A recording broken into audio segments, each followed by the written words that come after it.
Hi, I'm Parneet Jaggi, and in this video, we're going to be taking up a summary of the novel Oliver Twist by Charles Dickens, which is one of the most popular and one of the initial novels written by Dickens in his times. Now, I'll try to take up the summary chapter wise so that we have an idea of how the story moves. Because now, when we know about the characters from the previous video as to who the characters are in the plot, so let's take up the story, which was published in 1838 as Oliver Twist, or even it was called The Parish Boy's Progress, and this was the second novel by Dickens. Now, Oliver Twist contains an unromantic portrayal of criminals and their sordid lives, as well as for exposing the cruel treatment of the many orphans in London in those times in mid-19th centuries. Now, the alternative title, The Parish Boy's Progress, actually goes back to, alludes to John Bunyan's The Pilgrim's Progress, as well as the 18th century caricature series by William Hogarth, A Rake's Progress and A Harlot's Progress. So let's know what the story of Oliver Twist has. Now, who is Oliver Twist? He is a boy who is born a sickly infant boy in a workhouse. He has no home, he has no parents. The parish surgeon and a drunken nurse attend his birth. His mother kisses his forehead and she dies soon after his birth. And the nurse announces that Oliver's mother was found lying in the streets the night before.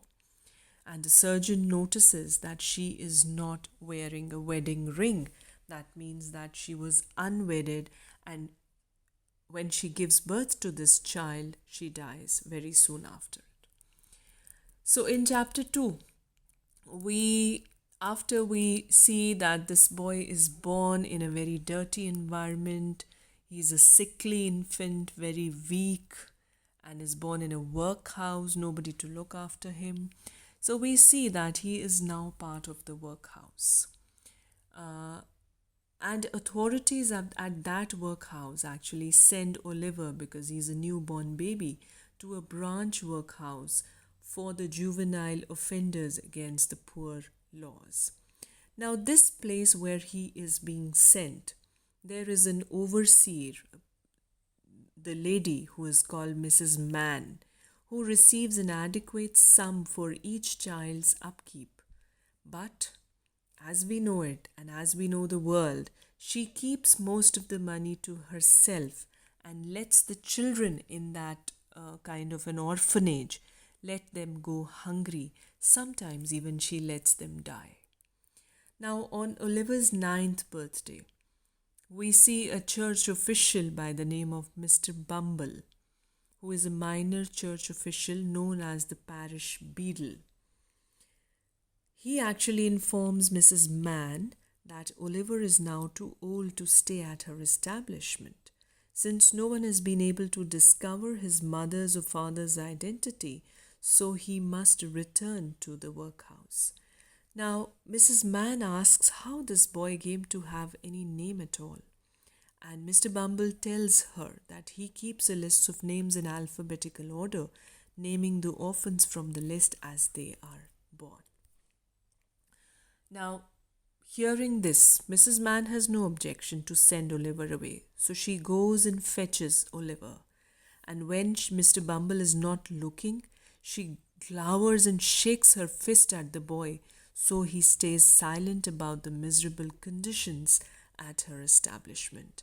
And before Oliver leaves that place, Mrs. Mann gives him some bread, some butter, so that he doesn't look hungry all the time at the workhouse. So this is how she sends Oliver, making him look like a well-fed boy, while what was not the reality.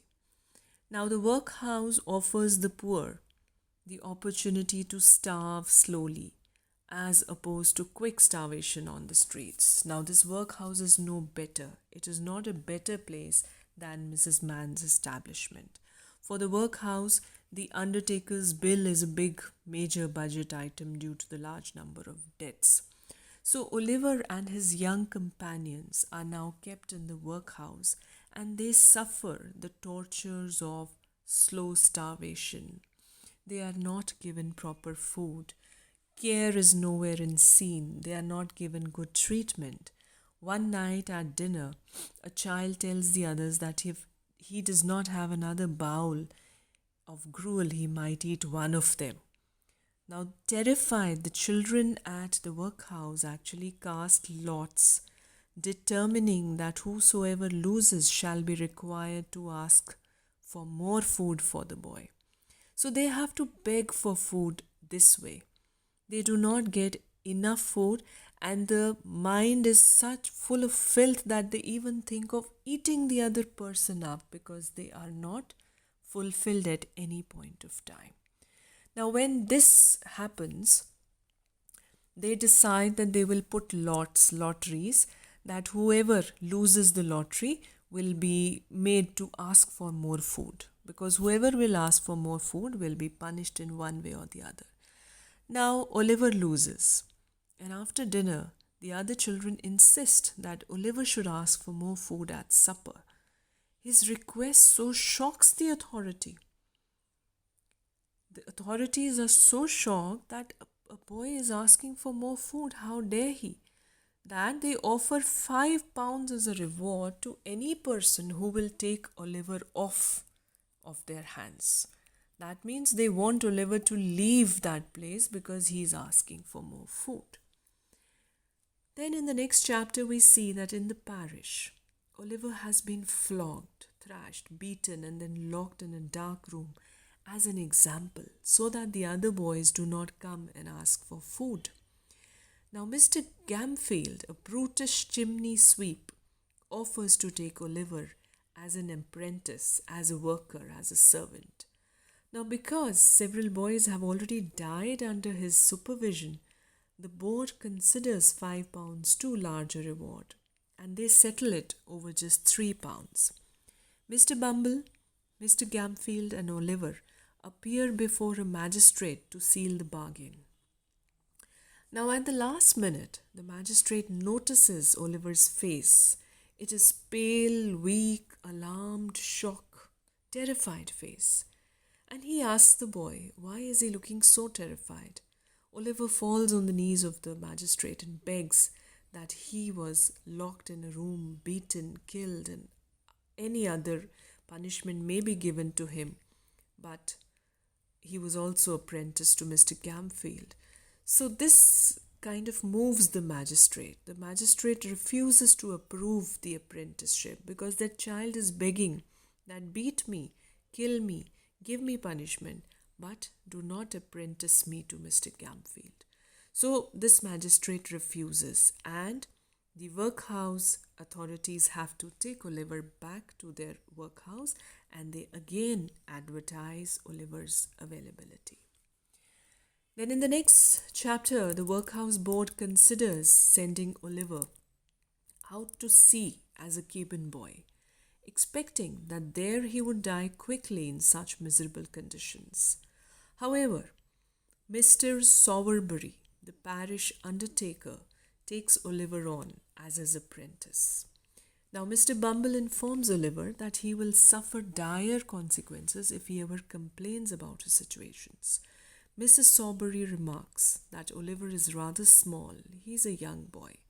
Mr. Bumble assures her that he will grow, but she grumbles that he will only grow by eating their food. And Mrs. Sowerbury serves Oliver the leftovers that the dog has declined to eat. Oliver, although devours the food as though it was a good feast, it was nice, tasty food, and after he finishes, Mr. Sowerbury leads him to his bed, worrying that his appetite seems so large. So this is the kind of hardship that Oliver is to go through. In the next chapter, we see in the morning No Claypole. Now this No Claypole is the apprentice of Mr. Sowerbury. He wakes up Oliver. No and Charlotte, who is the maid, taunt Oliver during the breakfast. Oliver accompanies Sowerbury to prepare for a pauper's burial. The husband of the deceased delivers a tearful tirade against his wife's death. She has starved to death, and although he once again tried to beg for her, the authorities sent him to prison for the offense. Now, when we see that Oliver has gone to the burial scene, to the graveyard with Mr. Sawbury, uh, at the graveyard, some ragged boys jump back and forth over the coffin to amuse themselves. So they're just being naughty. Mr. Bumble beats a few of the boys. The clergyman performs a service in 4 minutes. Mr. Bumble quickly ushers the grieving family out of the cemetery, and Mr. Sawbury takes the cloak away from the dead woman's mother. Now, Oliver decides that he is not at all fond of the undertaking business which is going on. So he just stays quiet. Then we see in the next chapter a measles epidemic arrive. There is this disease of measles all around, and Oliver gains extensive experience in undertaking. His master dresses him well so that he can march in the processions. Oliver notes that the relatives of deceased, the dead, wealthy, elderly people quickly overcome their grief after the funeral. So now Oliver has this job of moving with the funeral procession with Sawbury. And he looks at how the world moves on. Even when people die, the people around that dead person, they just quickly overcome that sadness or grief. Noah becomes increasingly jealous of Oliver's speedy advancement because now he goes for these processions every day, dressed up in good clothes. So one day he insults Oliver's dead mother. Oliver attacks him in a fit of rage.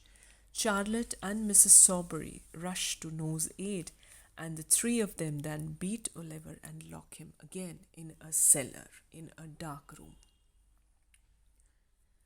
In chapter 7, we see that Noah rushes to fetch Mr. Bumble, sobbing, so that his injuries from his confrontation or his fight with Oliver appear much worse than they are.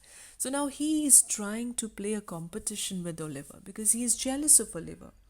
Oliver has kind of taken the place of Noah as an assistant of Mr. Bumble in the processions of these burials. So he kind of overshows his injuries that Oliver has beaten me. Mr. Bumble informs Mrs. Sawbury that feeding meat to Oliver gives him more spirit than is actually appropriate to his station in life. Means that she should not feed him Oliver so much that he becomes so powerful as to fight with other people. Now, Oliver is angry. He kicks at the cellar door because he is locked inside that dark room. Sawbury, when he returns home, beats again Oliver and locks him up again. Now Oliver is angry plus sad also. He dissolves into tears, and early the next morning, Oliver runs away. On his way out of the town, he passes the workhouse where he used to live and sees an old friend, Dick, in the yard. Dick vows not to tell anyone about Oliver's running away, his flight, and he says him a warm farewell. So this was how, in the first part of the novel, after his birth, Oliver has to face lots of hardship and struggle at various locations where he has to work as a worker, as an apprentice with several people and bosses, and now he finds his way to the town and he runs away all alone for a new kind of a life. So we'll continue the story in the next coming video. So stay tuned for the next part. Thank you for now.